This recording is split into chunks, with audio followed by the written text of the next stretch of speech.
Assalamualaikum warahmatullahi wabarakatuh. Perkenalkan, nama saya Ratih. Saya adalah mahasiswi dari Universitas Islam Negeri Sultan Taha Saifuddin Jambi dari Fakultas Syariah jurusan Hukum Tata Negara. Baiklah, adapun tujuan saya membuat video ini bukan lain hanyalah sebagai bentuk tugas ujian tengah semester yang diberikan oleh dosen pengampu hukum lingkungan, yaitu Bapak Z. Haryanto, SH.MH. Baiklah, langsung saja saya mulai video tanya jawab ini. Adapun soal yang pertama yaitu sebutkan dan jelaskan tujuan dari perlindungan dan pengelolaan lingkungan hidup menurut pasal 3 Undang-Undang Nomor 32 Tahun 2009. Baiklah, saya akan menjawab pertanyaan yang pertama.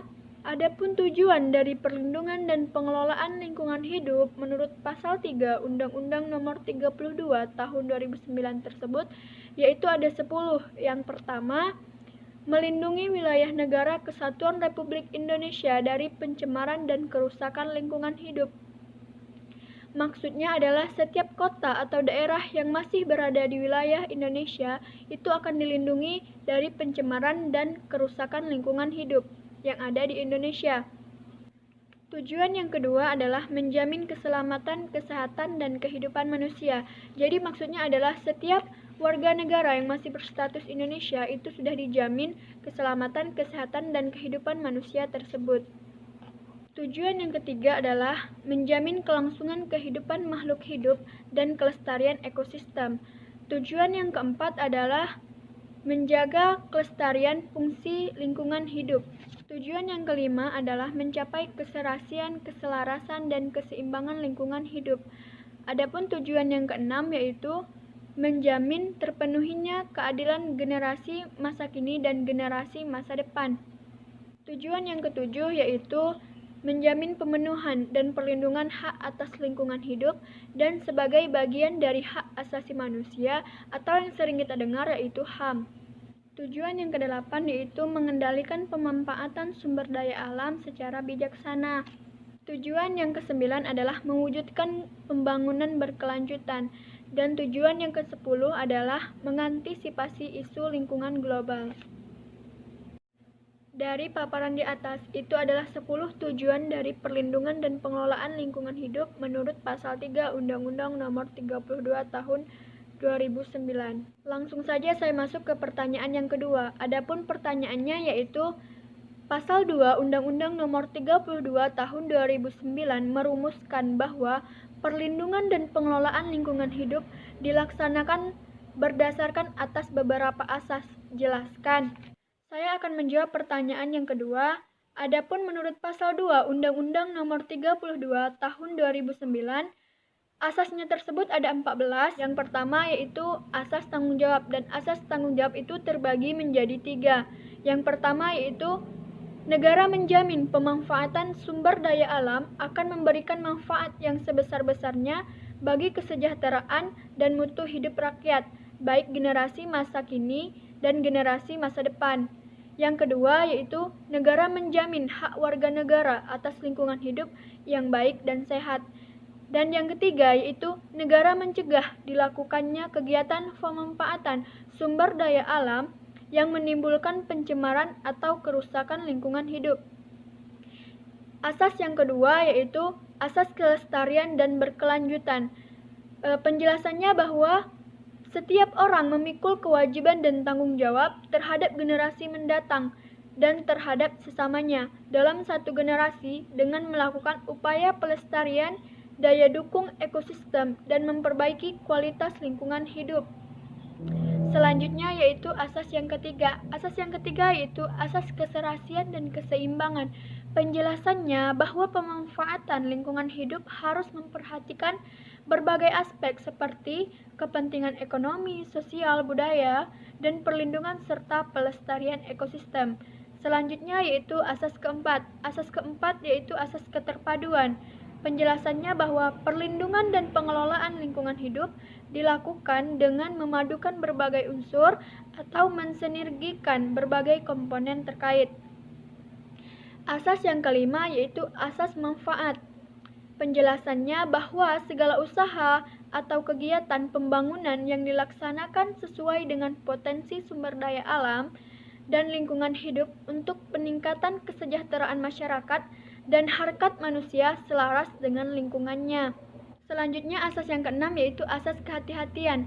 Penjelasannya bahwa ketidakpastian mengenai dampak suatu usaha dan atau kegiatan karena keterbatasan penguasaan ilmu, pengetahuan dan teknologi bukan merupakan alasan untuk menunda langkah-langkah meminimalisasi atau menghindari ancaman terhadap pencemaran dan atau kerusakan lingkungan hidup. Selanjutnya asas yang ketujuh adalah asas keadilan. Penjelasannya adalah bahwa perlindungan dan pengelolaan lingkungan hidup harus mencerminkan keadilan secara proporsional bagi setiap warga negara, baik lintas daerah, lintas generasi, maupun lintas gender.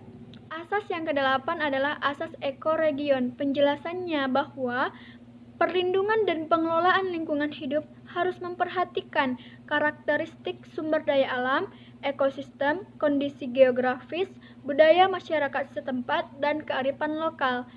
Selanjutnya, asas yang kesembilan adalah asas keanekaragaman hayati. Penjelasannya bahwa perlindungan dan pengelolaan lingkungan hidup harus memperhatikan upaya terpadu untuk mempertahankan keberadaan, keragaman, dan keberlanjutan sumber daya alam hayati yang terdiri atas sumber daya alam nabati dan sumber daya alam hewani yang bersama dengan unsur non-hayati di sekitarnya secara keseluruhan membentuk ekosistem.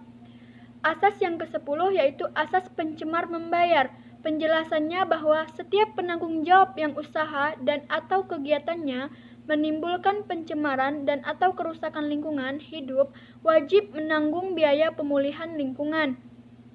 Selanjutnya asas yang ke-11 adalah asas partisipatif. Penjelasannya bahwa setiap anggota masyarakat didorong untuk berperan aktif dalam proses pengambilan keputusan dan pelaksanaan perlindungan dan pengelolaan lingkungan hidup, baik secara langsung maupun tidak langsung. Asas yang ke-12 adalah asas kearifan lokal.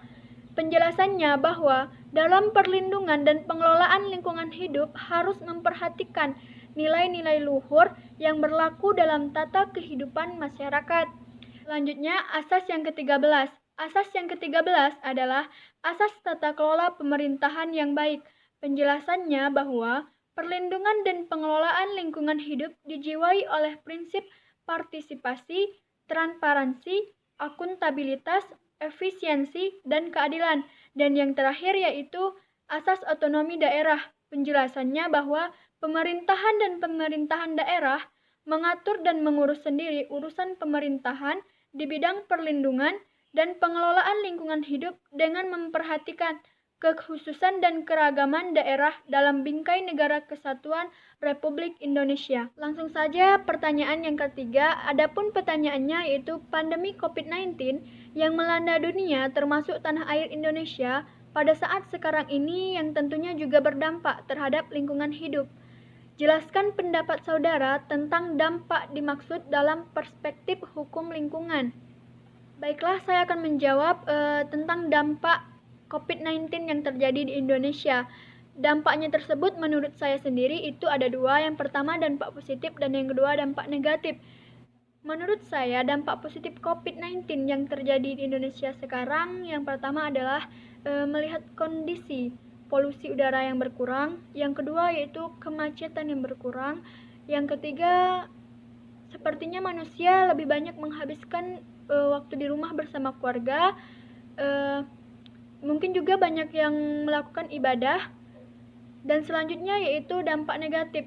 Dampak negatif menurut saya tersebut yang pertama yaitu susahnya mencari barang atau benda yang dibutuhkan oleh manusia. Yang kedua yaitu sulitnya berinteraksi bersama teman. Mungkin hanya itu pendapat saya dari dampak positif dan negatif dari COVID-19 yang terjadi di Indonesia sekarang. Mohon maaf apabila ada kesalahan dan kekurangan. Maklum saja saya juga masih dalam tahap belajar. Wassalamualaikum warahmatullahi wabarakatuh.